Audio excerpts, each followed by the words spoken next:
That's from Dale Radford. We're doing the last engine rebuild. Later style, that's all. Oh, there's that tune in the background, like Neil's. Right, we're up here. Where actually are we? Because we're not in Dunning any longer. No, we're outside Dunning. We're a little hamlet called Clark's Hill. Clark's Hill. And you're at Over the Hill Restorations. Over the Hill Restoration with Alan Crowe. And you'll see me leaning against a chassis. It's off a car that I'm pretty sure that you'll all recognise when we get to it. But what can you tell us about this? It's an 80-inch chassis of a 1953. 1953. Series One, which went up Ben Nevis, I believe, in 1984. 1984, so she's a Ben Nevis car, that's your clue.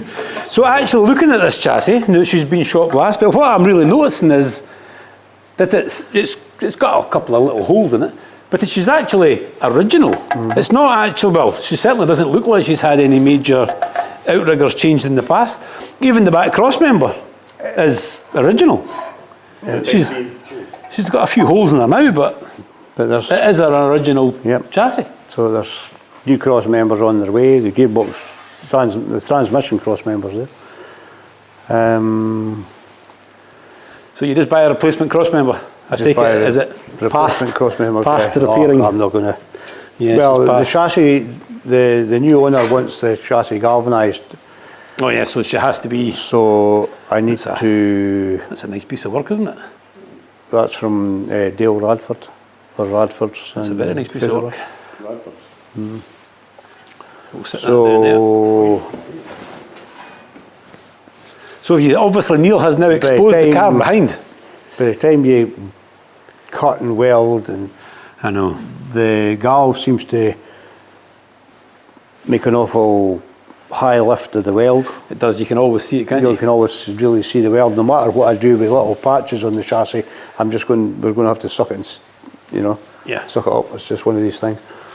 And you galvanise the chassis and then you paint the chassis afterwards? I'll paint it. I'll get a T-wash, then a wash off with soapy water, hot soapy water, etch primed, with a galv etch prime, and then painted. It's actually to be painted red. What's to be painted red? Is it It's actually to be the colours as it was. For the event. So I never thought, because I was going to say, I take it it'll be getting a coat of black paint, but if the chassis was red when it went up Ben Nevis, then that's the colour. It's going to be, and the axles will be like a silver, and the springs were silver, the wheels were silver, so it has got a whole load of. It's a funny looking colour scheme, but it was the fashion of the day. The fashion of the day. It was the fashion of the day. So the axle's getting rebuilt as well, Alan. Yeah. Now it's getting rebuilt actually for the owner. Wants to do the NC 500 in it. Oh, so it needs a bit of reliability and comfort. So that's why it's getting built. But it went up in 1984, and the owner was born in 1984, so they're both 40-year-old as such, and he wants it to do the NC 500 on his birthday, or for his 40th year anyway. So the pressure's on. Oh, no, mind your head. So you must be shorter than me. So the pressure's on to get it done. So it's thinking he's actually going up the end of April, I believe. So the pressure is definitely on, since this is the start of March. So in my head, I've got enough time. So no, I'm fine. So this car has to be back together in 6 weeks. 8 weeks. 8 weeks. I've got 8 weeks. 8 weeks, roughly. Is that all? So, that's all doable.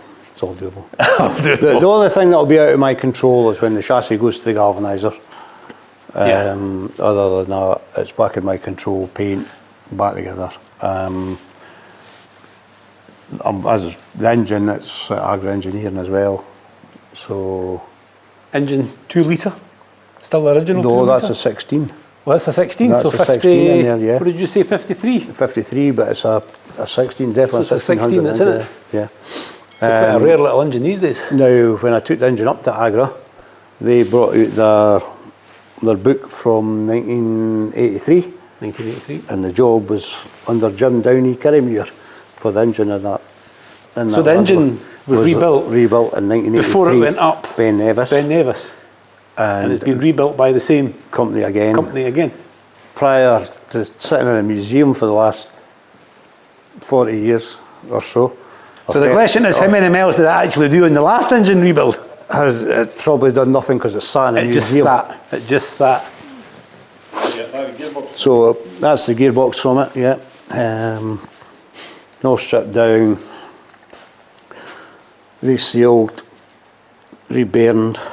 No damage? No damage at all. Again, it's had nothing. The car drove fine before I actually stripped it down. It was just the chap that owns the car wanted everything rebuilt. So she had a hard sort of 35 years, and then she had a very easy, probably the next 35 years.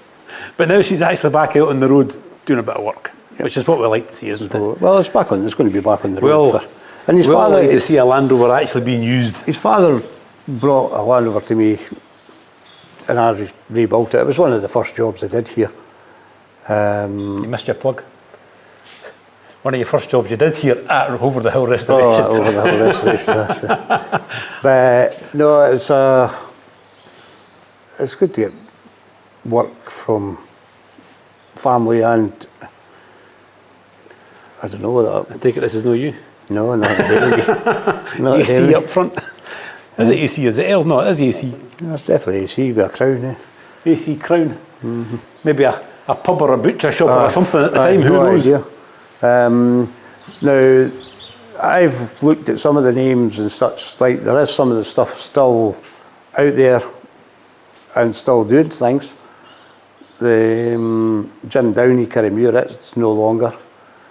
There's a few of the things that's on there that aren't any longer. So all of this sign writing. So the first thing that you notice when you come in, obviously the sign writer's on the side, but it's also crisp and clean. But if it's sat the last 30 years indoors, been polished. And the boy, I had a chap come up looking for a diff, and I sold him a diff, and he knew the boy, the curator, some of the other boys that worked in the museum, and he says that's what he did, was polish the, walked around every day, dusting and polishing cars. So I suppose also that's why the chassis is in the condition it's in, because it's never been out in it.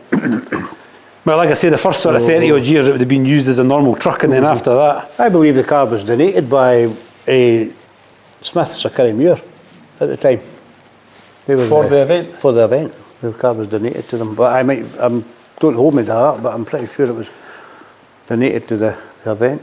Well, what the thing is that's got me at the moment is I might have to look for another windscreen for Jamie, because you're not allowed stickers on the windscreens anymore. So you're not actually allowed to take that out onto the road? Realistically, that will not be allowed on the road. But I mean, there's no way that you can clean that windscreen off. So no, I mean, it will require a new 80-inch windscreen. I would like it to be sign written Ben Nevis Charity Drive 1984. Yeah, but the glass will have to be clean. But the glass would have to be. Well, obviously we can keep the Scottish Land Rover shield. No, it's all got to. Is that right? Not at all. No, not a thing. Not a thing. What a lesson. So what I think we should do, and it would be very nice, is if when you finished that car, if we could actually pop along when the owner was here and get all that information, and we'll make a proper little video on that car if that is okay. There's every chance they might do a wee thing themselves going round the NC 500. Or they dare say they will. We could maybe follow them. Right, let's round that one up, Alan. What else have we got? What's next? And there's quite a lot on it.